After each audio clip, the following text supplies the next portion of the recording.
wondered, like, what's the secret behind those explosive jumps? The lightning-fast sprints and agile moves you see in top female team sport athletes? Today, we're doing a deep dive. It's kind of a shortcut, really, to understanding the cutting-edge science behind optimizing performance, specifically for young female team sport players. And our source for this whole exploration is a really pivotal piece of research. It's a comprehensive, systematic review and meta-analysis. The title is Effects of Strength and Plyometric Training on Vertical Jump, Linear Sprint, and Change of Direction Speed in Female Adolescent Team Sport Athletes. It's crucial work published by a team. Hualuo, Xiaolin, Nurul, Amelina, Nasharuddin, Tengku, Fadilah, Tengku, Kamalden, and Changqing, Xiang. You can find their analysis in the Journal of Sports Science and Medicine, specifically Volume 24, pages 406 to 452. It was published online June 1st, 2025. Yeah, and what makes this study so valuable is its approach. This isn't just one experiment isolation. It actually synthesizes a huge body of evidence. Yeah. And that gives us concrete, sex-specific insights, which honestly has been a pretty big gap in the sports science literature for a while now. A gap? How so? Well, previous research often generalized, across genders or maybe focused on adolescents broadly. But this meta-analysis, it really zeroes in on trained female adolescent team sport athletes. It recognizes their unique needs, their physiological responses. Okay, got it. And just so you know, our mission today is to break down these sometimes complex scientific findings into clear, actionable knowledge. We really want you to have those aha moments, but, without the information overload, just the key takeaways you can actually use. So let's unpack this a bit. Why is it so vital? Why focus specifically on female adolescent team sport athletes when we talk training? I mean, you might think, isn't a sprint just a sprint for everyone? That's a fundamental question. But look at team sports: basketball, football, volleyball, handball. They are inherently characterized by intermittent, high-intensity efforts. It's not steady state. Right, stop-start bursts of speed. Exactly. A game is just a constant cycle of repeated sprints, explosive jumps, rapid changes of direction. These movements, they're absolutely critical for game success, right? Yep. Whether it's creating scoring chances or contesting those aerial duels. And what's really fascinating here is adolescence itself. It's such a critical period for physical development because of what we call high neuromuscular plasticity. Okay, neuromuscular plasticity. Can you break that down a bit for us? What does that actually mean for a young athlete? It basically means their brains and muscles are incredibly adaptable. They're really primed for learning new movements, for getting stronger faster. And during adolescence, especially for females, there are unique physiological characteristics. Think sex hormone changes. These significantly influence muscular strength, neurological adaptations. So tailored training strategies, they're absolutely necessary. So just taking what works for boys or adults won't cut it. Exactly. You can't just extrapolate from adult or male data a one-size-fits-all approach. Yeah. It's just a missed opportunity. Or worse, it could lead to, less effective outcomes, maybe even injury risk down the line. Okay, this is really hitting home for coaches, athletes, or, anyone listening who's deeply curious about applying this stuff. You mentioned the study addresses a previous gap, that lack of sex-specific meta-analytical evidence for this group. Why was filling that specific gap so important?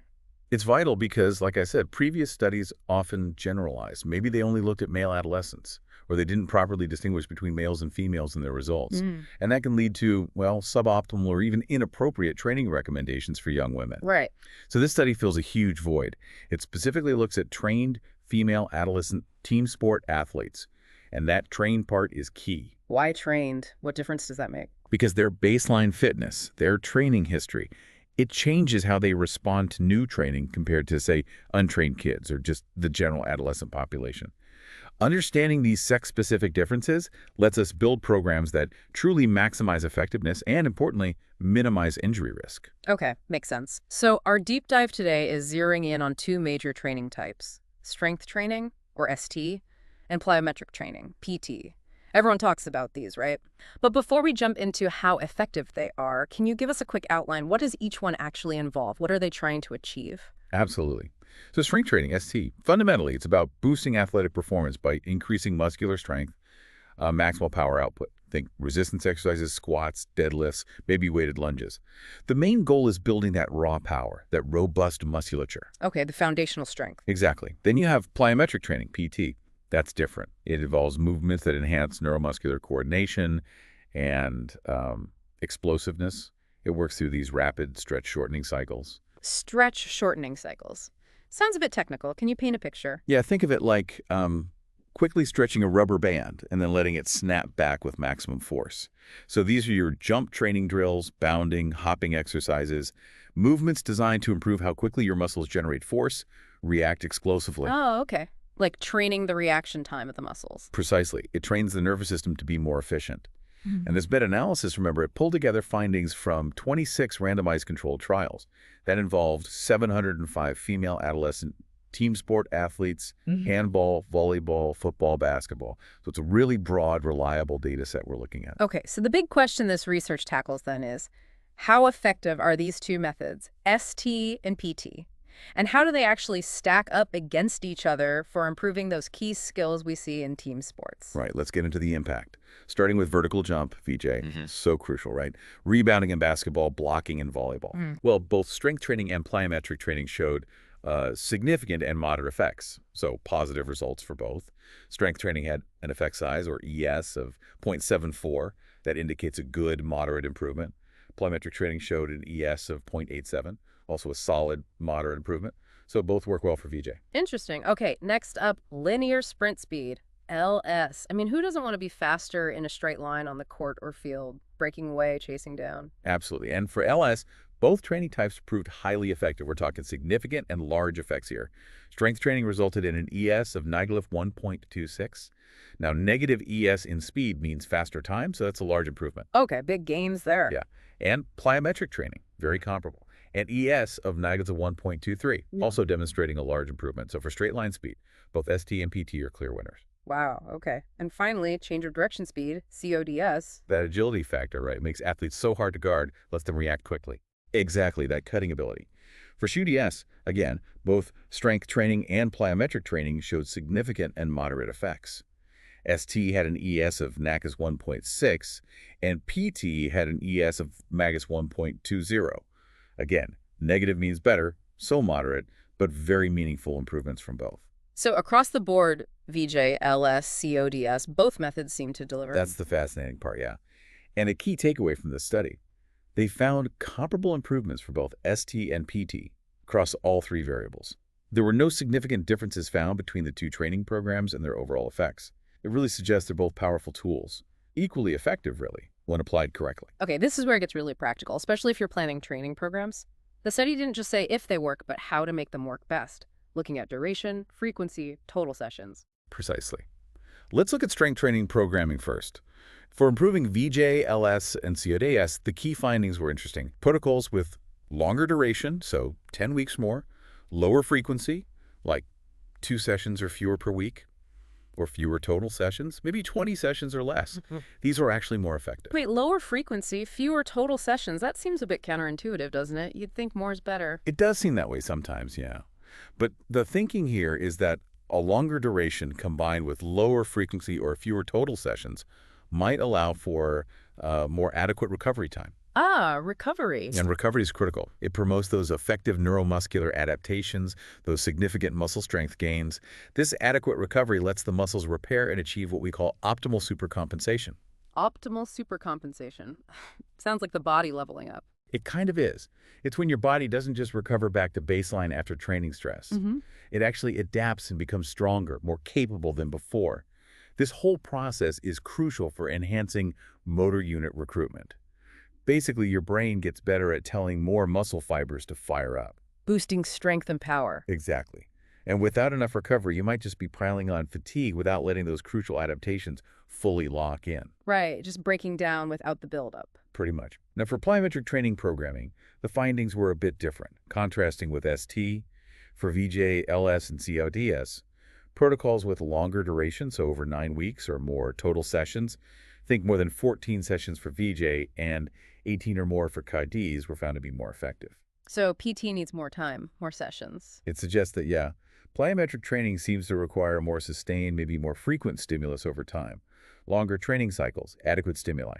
These seem necessary to really facilitate the effective use of that muscle elastic potential energy, and those comprehensive neuromuscular adaptations. So it's like teaching the body that quick store and release energy trick, and that just takes more practice, more consistent exposure. That's a great way to put it, yes. It takes consistent, repeated exposure. Okay, so beyond just the program design, the weeks, the sessions, the study also looks at who these methods are best suited for based on athlete characteristics. Who benefits most here? Right, and this really underlines the need to individualize training. It's not cookie cutter.